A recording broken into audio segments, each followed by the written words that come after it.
বন্ধুরা, আমরা সবাই জানি পরশুদিন 15ই আগস্ট আমাদের দেশ স্বাধীন হয়েছিল। কালকে পাকিস্তানের স্বাধীনতা দিবস।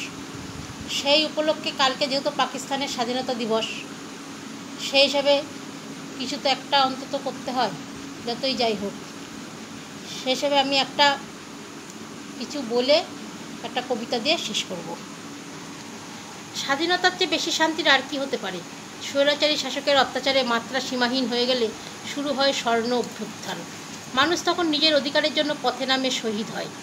এতক্ষণ অবধি ঠিক আছে, কিন্তু গণ অভ্যুত্থানের পরে শুরু হয় লুটপাট, দুর্বলের ওপর অত্যাচার, ভাঙচুর।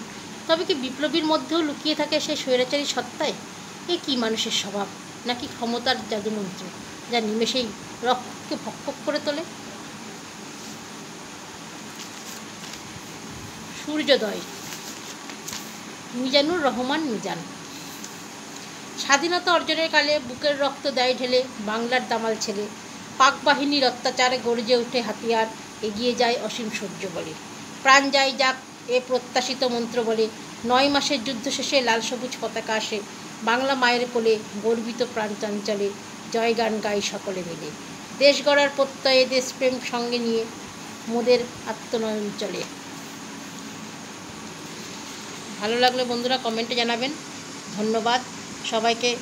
স্বাধীনতা দিবসের অনেক অনেক শুভেচ্ছা জানিয়ে শেষ করছি। ধন্যবাদ।